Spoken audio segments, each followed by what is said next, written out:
Hey guys, CereizaBallad here with a video about Monster Hunter Stories 2 Wings of Ruin. I have recently played Monster Hunter Stories 1 on my iPad, and I was really excited when they announced the second game, so I definitely had to get my hands on this demo and be able to talk to you guys about how I feel about the differences between the first game and what I've played so far on the second game. So I hope you enjoy this video, and don't forget to like and subscribe, and let's get into this video.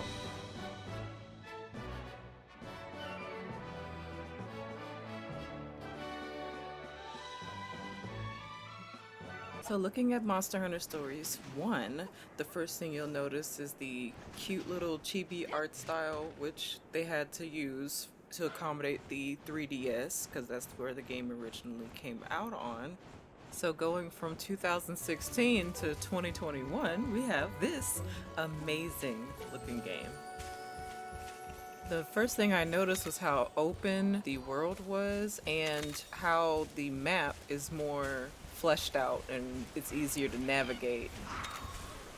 So just like in the original, when you touch monsters, you initiate battle. Just like most JRPGs, this game goes off of a rock, paper, scissors mechanic, which is power, speed, and technical. And so you'll learn throughout the game that different monsters favor these different types of attacks. So the Velocidromes use speed attacks most of the time, but sometimes when they're angry they use power, so it's up to you as the player to figure out when and when not to use certain attacks.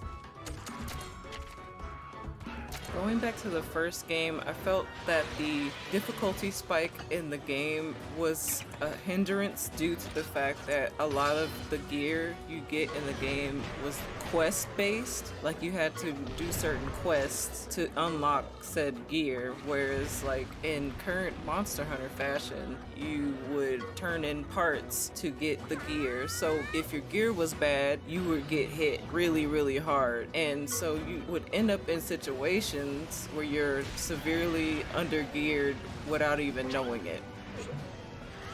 So you can imagine my pure and utter happiness to see that I can just outright buy the gear and just turn in monster parts to get said gear. Going back to the combat, you can use items to heal yourself or get rid of any status ailments given to you by any monsters that you encounter, such as poison, paralysis, and blast.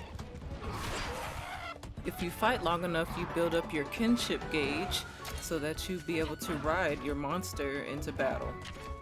Then you can choose to either use your kinship skill or proceed to use any of the rock, paper, scissors mechanics to level up your kinship gauge so that your kinship skill will be more powerful when you use it.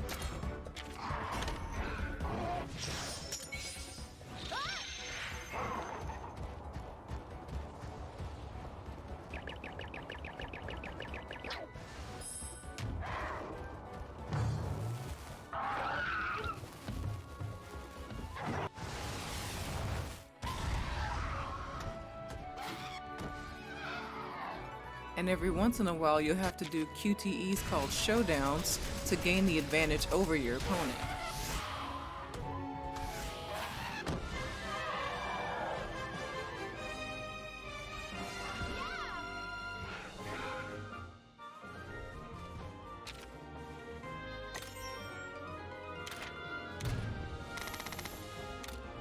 A wonderful new addition they added to this game are the different weapon types. So certain monsters are more susceptible to blunt damage, piercing damage, or slash damage like in the regular Monster Hunter games.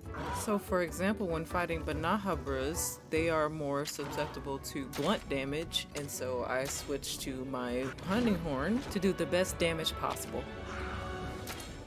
Also to note, it's best to swap your monsters so that they don't use moves that won't do well in certain head-to-head situations.